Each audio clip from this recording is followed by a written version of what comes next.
Hey everybody, welcome back to the shop for another week of Saturday Night Special. And I got a lot of good stuff in store for you this week. We got lots of machining. We continue on our project for the Duckman Cycles work, which I've actually all got done. It's out of here, but I've got more to share with you on that. We're going to have that in this episode. We've got another Machinery's Handbook to give away. I've got some updates on some stickers that's been coming in. We'll talk about those. And I have one cool viewer gift from our friend Mr. Pete, something that he sent me. But I also want to start off by telling you, giving you guys an update on my weight loss journey and my weight loss goals. So I just weighed in at the doctor yesterday, and I'm down an additional 10 pounds this month. So, 10 pounds from a month ago, for a total of 90 pounds that I've lost now since a little more than a year ago, last year. So I'm down to 325. I started out at 415. I'm not ashamed to say that anymore. It is what it is, and I'm losing weight and I'm doing really good. So I just want to thank everybody for all of the inspirational comments that you leave every week. There's a lot of people that's taking notice, and it's very rewarding to be able to know and see that other people are noticing the hard work that I've been putting into this as well. So thank you for all those comments, and I really appreciate it. Everybody's been saying that I need to go down in size in my shirt. So this blue shirt that I'm wearing right here is actually a 3X shirt, and it's not even a 3X big and tall. I normally wear 4X big and tall or 5X. Those channel shirts that I wear are usually 5s, but they are getting too big now. And this is one that the SKF rep had given me. I think it was last year, and I'd been saving it for one day being able to wear it, and I can finally fit in it now. So I'm very, very happy that I can kind of comfortably wear this 3X shirt. Still a little bit smaller than what I like, but I think it's wearing pretty good. So anyway, there's an update on the weight loss, and I'm going to continue this and keep it moving forward. A lot of people want to ask me and have been asking me what my secret is, and what am I doing. You got to cut portions. You got to reduce your portions and how much you're eating. You've got to really watch what you're eating. So I don't eat bready foods anymore. I do have a few crackers here and there with my meals, like wheat thins and reduced fat crackers, sometimes with soups. I don't eat breads, like whole pieces of bread with a sandwich, or people will eat Subway. I used to eat Subway. I don't eat stuff like that anymore. I just eat salads and whole proteins and fruits and good things like that. Eggs. I usually have in the morning like 1 pack of oatmeal with some milk, and then usually about 9 o'clock and 3 o'clock in the afternoon I'll have a snack is what I call it, but it's like either a protein shake or a protein bar or a cup of yogurt or something like that.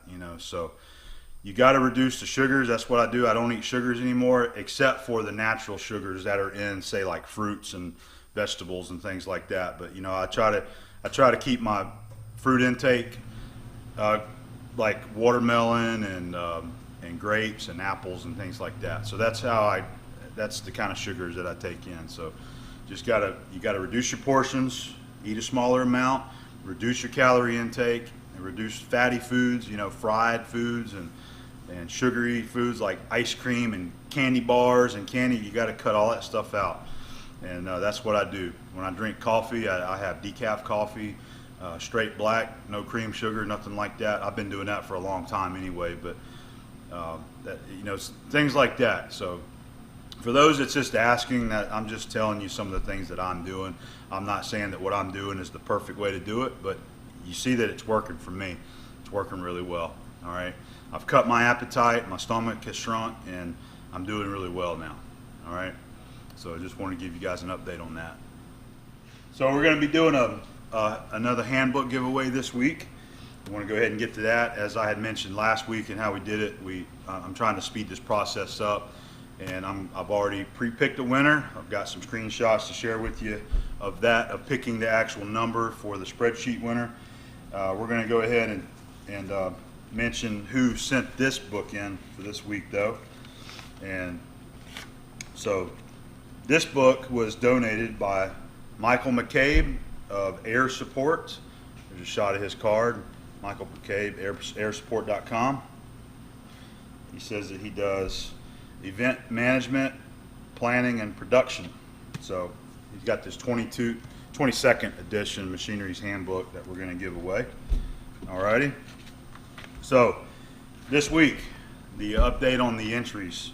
We have now a total of 855 entries in the Machinery's Handbook giveaway. Alright, so our spreadsheet is going to be going from numbers 5 through 859. So I'll put those numbers in there, and our winner this week, our random generator, drew a number 427. So that is Robin Watson of Newfoundland and Labrador, Canada. All right, so congratulations, Robin. We're going to be sending this 22nd edition out there to you. So his questions, his favorite content on the channel is in-depth explanation on machining. And what kind of content would he like to see more of? He says that he enjoys the custom builds that take a few days, and he thinks that my style makes it very interesting to watch. So I still have more content like that in mind that I want to do. You know, one of the backlogged projects that I've probably talked about maybe 2 years ago or more was I wanted to build my own horizontal offset smoker, and that's still in the thought process. I have not forgotten about that. I haven't abandoned that project, and I'm hoping that maybe this winter into next spring I can start that build on that smoker. I wanted it to cool down a bit where I can have the doors open and do some fabricating out on the concrete and things like that. So that might be something that we see within the next few months get started as the custom smoker build. All right, so congratulations, Robin. We're gonna get this book out to you. I also have one more of the center gauge, the thread gauge right there that we're gonna throw in there, as well as our sticker pack. All right, so I'll get this coming to you real soon. Here's our viewer gift for this week. So this was sent to me by Lyle Peterson. He's known as Mr. Pete 222 on YouTube, and he had this drill index that he wanted me to have, and this is similar to the Morse drill index that I have recently shown in one of my shop talk videos. All right, this is a collapsible style. It is missing the pin, but you can easily make a pin for it, and it goes together just like that. All right, very nice. It's the Ajax brand, made in USA, and this is for numbered drills. I like this because it's got your also got your decimal there, as well as your drill size for each drill. So thank you very much, Mr. Pete, for that. I really appreciate that. I'll make up a little pin and get this with the other collection. So for those that's curious, that don't know what I was talking about with the Morse, I'll move that over there and show you. This is the Morse drill index that it's very similar to. This is one that I found up in Missouri when I was on my road trip, made by the Morse Twist Drill Company. But you can see it's same style as that right there. Very cool. Welcome back to the list of cabinet. So I've got a couple more stickers in this week that I got from some of my viewers, and I actually, while I was cleaning up in the house this week, I had found a stack of stickers that I forgot about that was on my bar in the kitchen area. A stack of channel stickers that I had there that I had been saving, and I completely forgot about them. So I've got several more here from some of our other content creators that I'll share with you, but we'll start with our new ones this week. So this one is from Lee Peden, and that's his channel, 10 Bar in Time. So check him out. He's got a channel there on YouTube. And then the second one comes from, I believe it's Almer, Ontario, and Chuck's Welding and Repair. So pretty cool. There's his sticker, and he also sent one of his business cards right there. Okay, so there's our two new ones that come in the mail this week. So I'm going to show you some of the other ones that I've been saving that I had forgot about. So here we got Steve Summers. He sent me a couple of his stickers, and that was in the stash, so that'll definitely go over there on the cabinet now. Sorry about that, Steve. And then all these other ones too. So there we got Maple Lane Machine and Tool Company. Brad Jacob, used to be known as Basement Shop Guy. Garage Bound LLC. That's Michael Brand. I've got a video of his shop tour up in Chattanooga, Tennessee, and he's got two different sizes. There's one of his bigger ones there. All right, we got Black Hills Precision. And then this is from Bob's Flags and Banners, and he is the one that give me the American flags that you see in here in the shop, and a couple other little accessories that he sent along the way too. So I wish that I would have had this displayed up there sooner than that, but now we're definitely going to have it there. All right, so here's one that I had gotten. I believe I got this back at the Bar Z Bash, so I've had this one a while. So that's Pierre Baudry, Pierre's Garage. All right, we're going to get that over there. That's his channel there. He's up in Canada as well. And then his buddy that he usually collaborates with on the channels, Phil, Phil's Projects. Ray's Garage, Ray Canelia, out there in Fresno, California is where Ray's at. And we got our Kilroy is Here stickers, James Kilroy on YouTube. Full Throttle Originals. I know them from Instagram. They got a nice Instagram channel. Large Time Fabrication. Life is short, live it large. All right, lots of cool stickers to put on the cabinet now. There we have it. I got all the new stickers on there, and it's looking good, filling up. I actually found another one here that I forgot to put on there. McMahon Customs, the custom louver. I had shown that before, but forgot to stick it on there. So it's looking good. Make sure that if you want to display your sticker here on the channel and on the cabinet, get with me, send me an email, and you can send me your sticker and we'll get it up here on the cabinet, okay? There's a couple of housings I got a bore and sleeve. You guys might have watched my recent video on the K&T end bell repair. So 10-inch bore here, both of them are oversized. That one too. And here's the sleeve. A lot bigger than the one I shown in the end bell video. These are custom made to size. This is not a catalog size they have or something on the shelf, so these are sort of like made to order. And we got two of them for a 10-inch bore. So we'll bore these out, shrink these down in there, and finish them on size. I mic this one right here using my inside mic there and checking it, and it's 2/1000ths over. So the cup just falls in there. That's one of the bearing races that go down in this housing right here. Timken. I can't get it in there one-handed holding the camera, but I'm just giving you an idea so you can see that's what fits in there right there. Fits in both of them actually.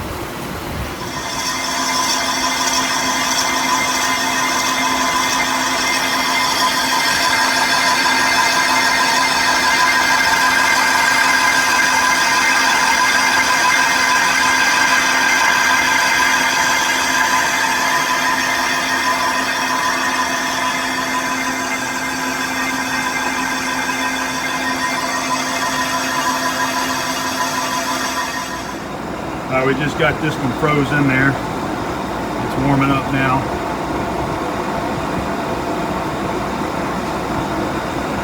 I wasn't able to get any video of it going on, but there it is. You can see it getting back up to temp now. I gave it 5/1000ths interference fit in there.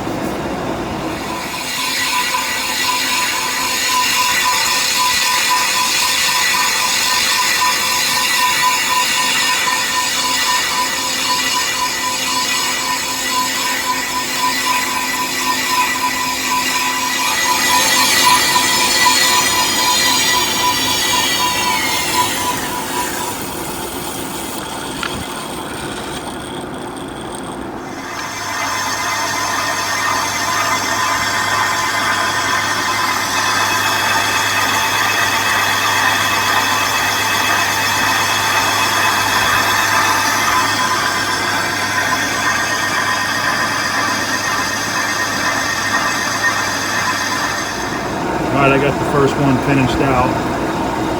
Finished at 0.5/1000ths under 10 inches. So we have a slight interference fit. That's what they wanted for this one right here. Let's see what they're doing there. See that? 0.5 under.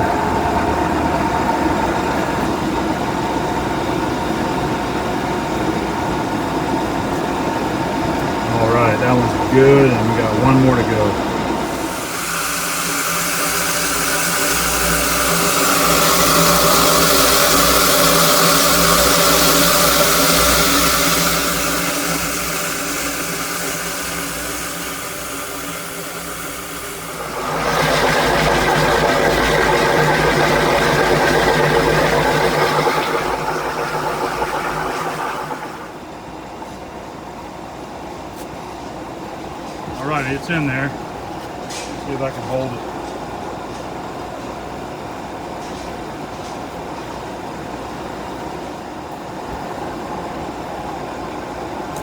It's got it now.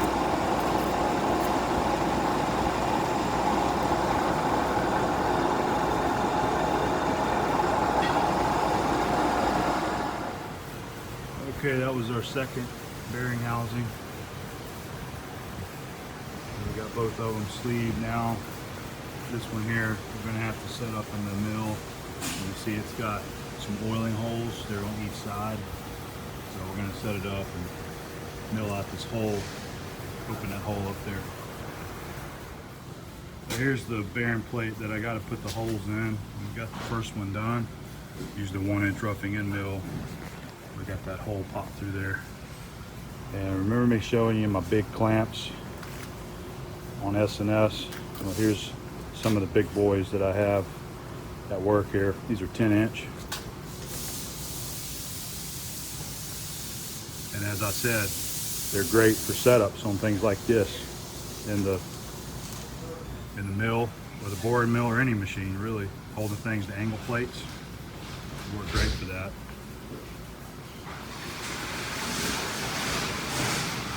Now, one of the reasons why I put them to the inside is I don't like all that stuff hanging out here where I got to get in there and work. So I just put them to the inside and then run the turn out just a little bit further so that I can get in there and get the job done.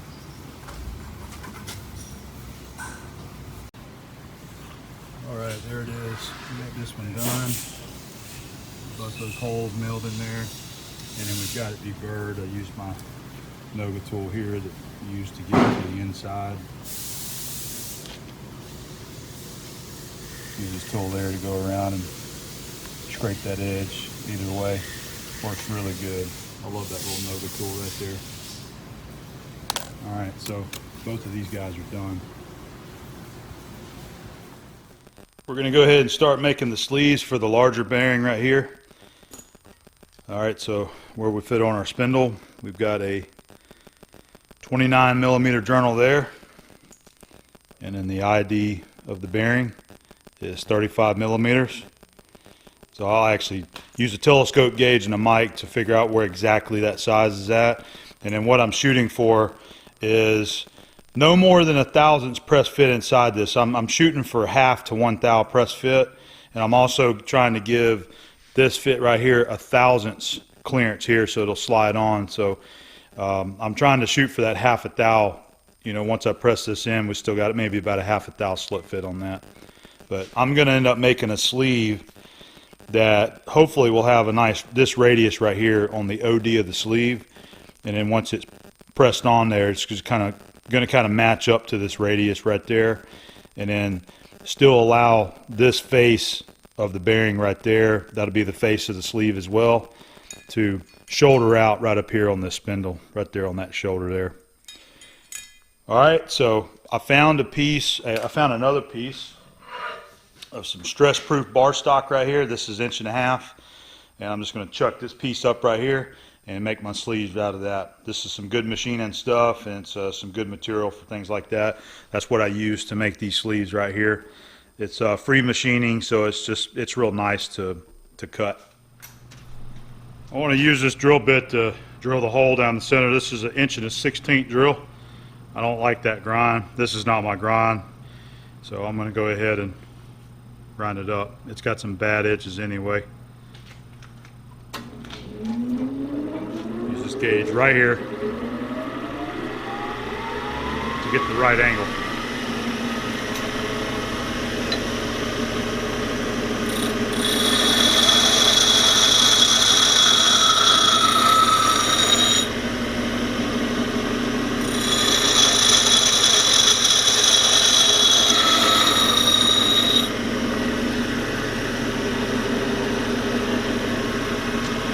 I'll just keep roughing it in until I get that angle where I want it, and then we'll make sure that the center point is centered on this graduated line right there.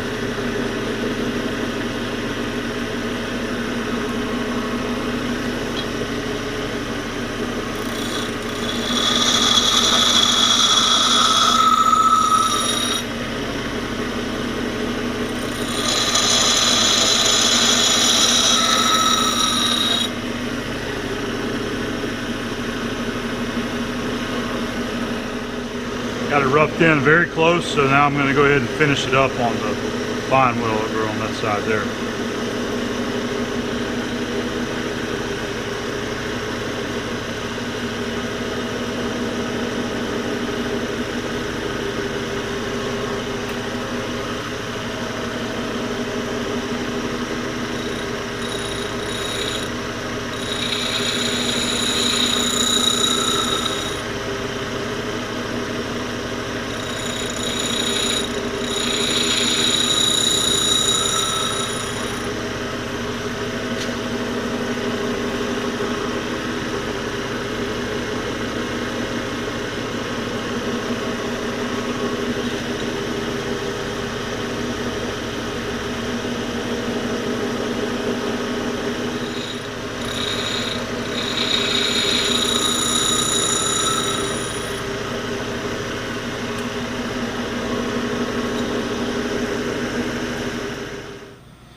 For dimensional reasons, I'm not going to use that 1.5 inches. I'm going to go with this 1 3/4 1045 chrome plated rod stock right here. This is I cut this out of an old hydraulic rod, and we're going to use this to make the sleeves.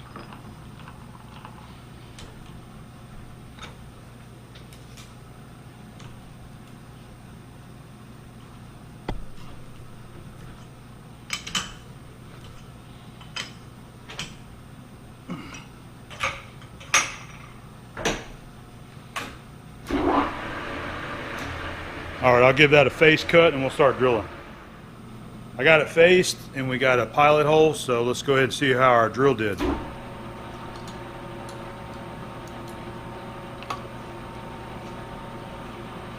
See how our grind is going to do, I mean.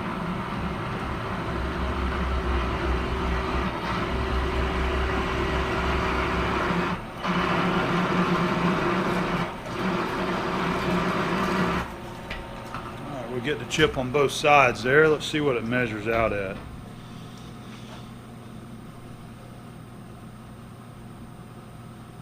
Okay, so about 10 thou over. So not a perfect grind by no means, but get us about where we want to be so we can bore it out of there. Typically that's usually all you're doing with drill bits, especially in a lathe, is just getting it to size. Getting the hole to a manageable size so that you can bore it to size. Yeah, now that I got a little more pressure on her, I can tell it's cutting harder on this side than the other.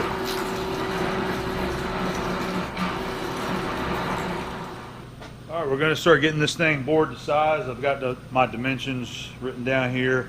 I'm going to give it 1/1000 clearance over the spindle.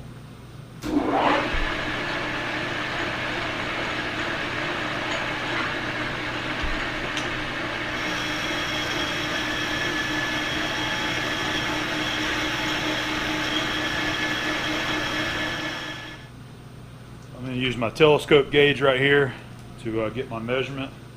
By the way, I'm using my General brand of telescope gauge. I absolutely love these General. They have a little bit more beefy feel than the Starretts, and it's amazing how many comments I get on random videos of mine that people think, or they leave a comment, how can you accurately measure a hole with these being flat on the end? They're not flat on the end, they're radiused, and they're radiused properly for this diameter range to be able to go inside of a hole and be able to get a measurement. So for those thinking that those are flat, they're not flat, they're radiused. This is exactly what they're made to do.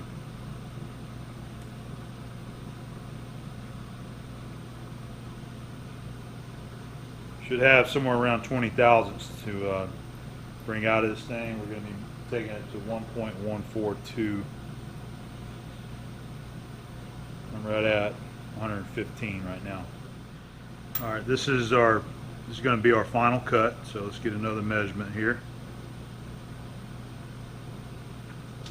Just trying to show you that technique that I like to use, that I developed to get a read on the telescope gauge.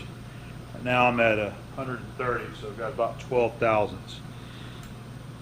All right, put it in there, snug it up lightly. And I like to pivot it on the bottom, and I push it down with my thumb and let it just kind of fall into my hand here. Just like that. Just the way that I've always read them, and I've always got a good feel for them. So 130, got 12 thousandths.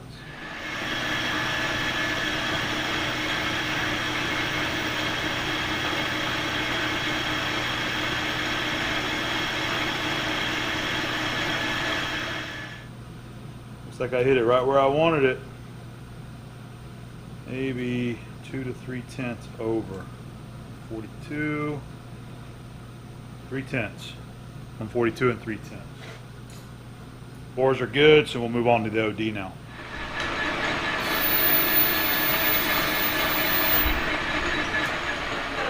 At OD, we're going to make around 1 700, so I just took about half of it right there. I'm going to get a measurement here. Yeah, we need about 24.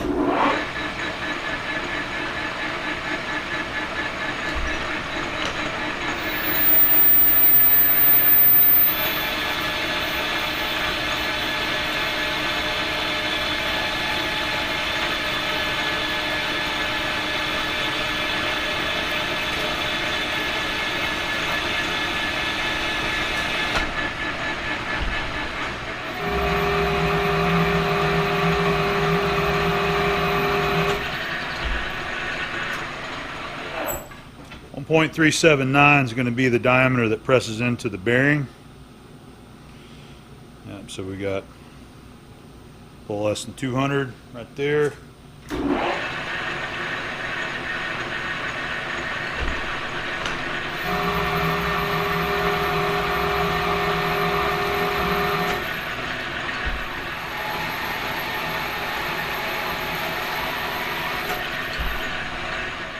All right, we're going to go ahead and start measuring it. I'm getting it real close, and then I'm going to allow this thing to cool off so that my dimension is the way I need it.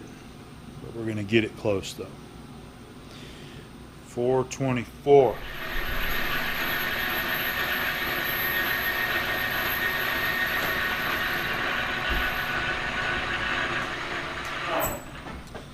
All right, I'm about 20 thousandths off, and it's pretty warm, so I'm going to cool this down. Something small like this is just easy enough to use just some water in a rag, and it'll cool it down pretty quick. Might take a couple minutes. You can get it.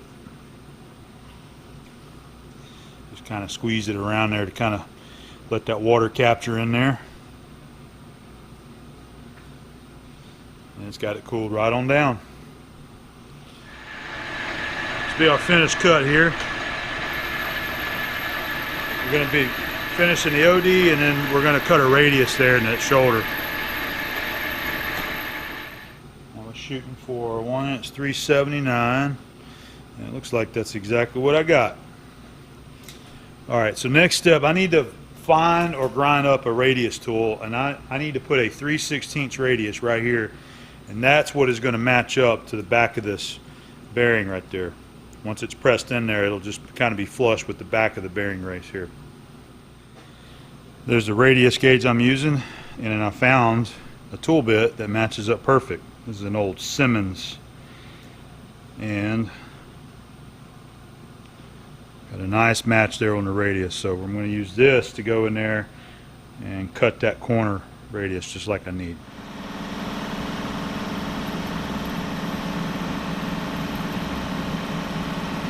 Probably going to deal with some chatter issues here.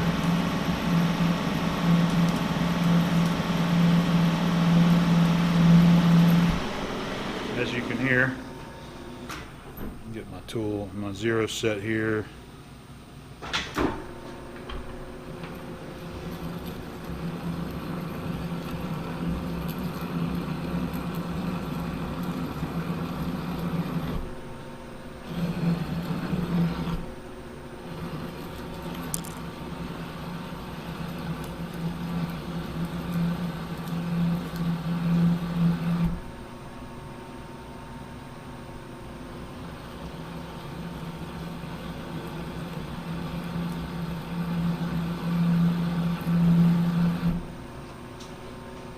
once I get it roughed in where I want it here, I'll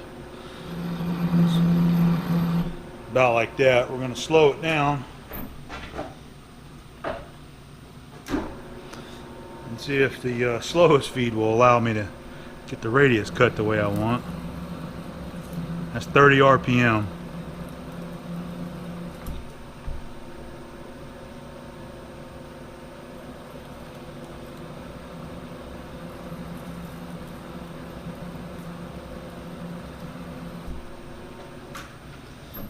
About where I want it there. I got it just a touch more.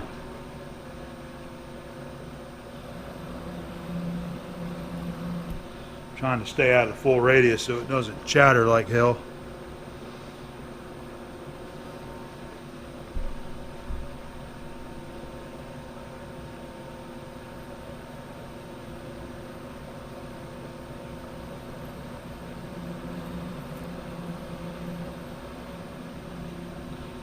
Alright, there we go. That should be pretty good. Yeah, we'll blend it in there nice. So do some chamfering on the edges and then we'll part that thing off.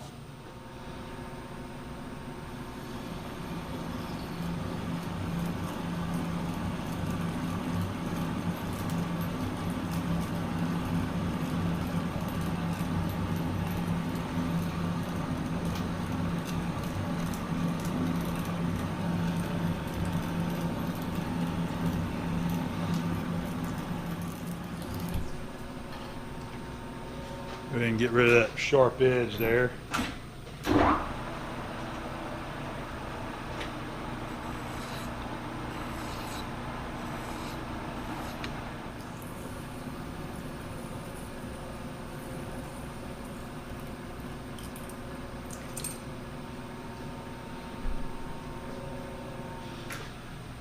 Alrighty, well there's one. I'll have to do some deburring on the back of it there to get rid of that parted off edge. And that's what I wanted to look like. It looks kind of thin on the back, but that's just because it's the same width as the bearing there. So this face should match up with the face of the bearing on the back. There's our two sleeves. I've got this one deburred. I'm going to go ahead and get this one deburred. I'm going to show you. I'm using this Noga tool right here, 3-bladed Noga tool.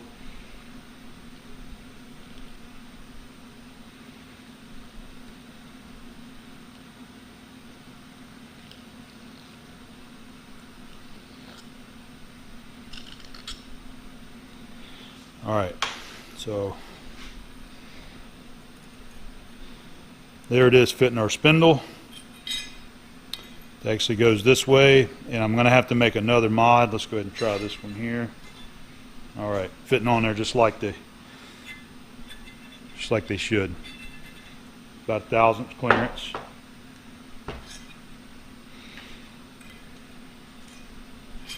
Alright, these spindles have a radius cut down in that corner right there, so it's not going to allow this to push all the way to that face the way I want. It's a close fit, man. You got to get that thing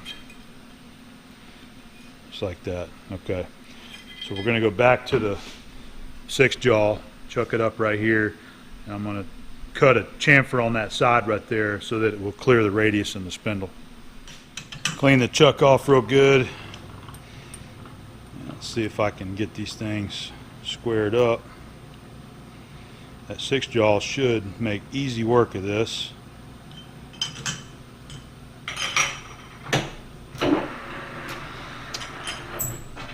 Didn't get it that time.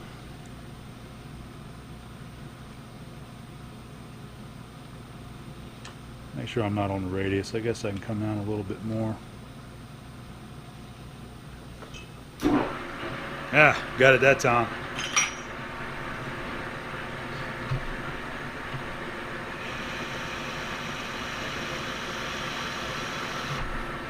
All right, what I'll do, I'll bring the spindle over here and try it in there right where it sits and see how it does. Hopefully that's not squeezing it too much.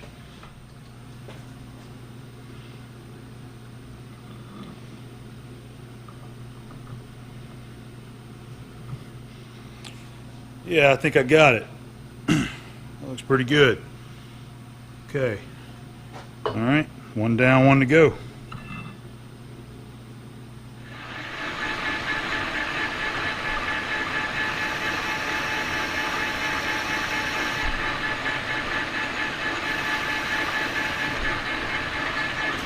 All right, I'll test fit that one just like we did the other, and then we'll bring you back.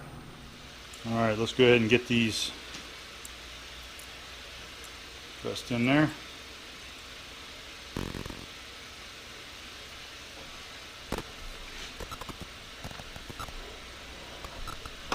Beautiful.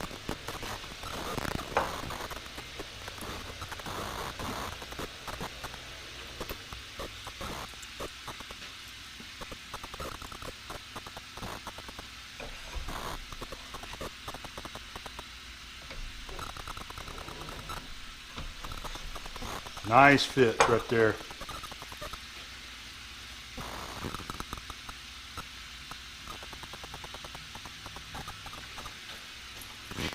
Love it.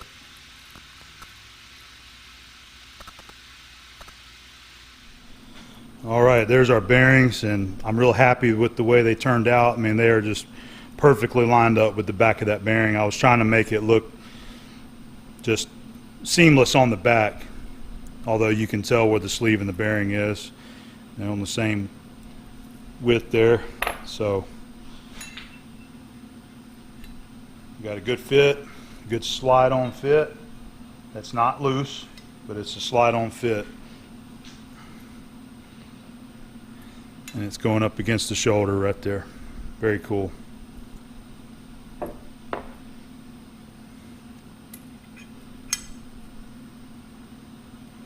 All right, well, we can try the hub on one. I've still got one of these I have not flapped out yet.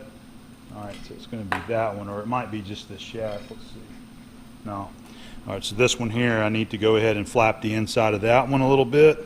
I'll do that, but so we got one of these ready to go right there. Let's check this out.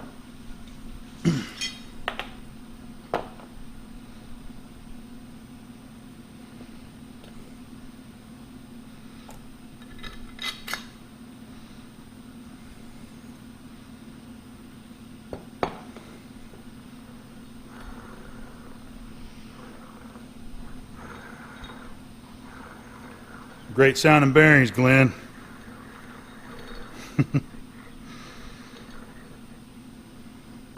All right. Well, that's working out. So we got the bearings done, except for that one needing flapped. So next thing on the agenda is going to be cutting our face right here. We need to remove three millimeters from this face on both of those hubs there.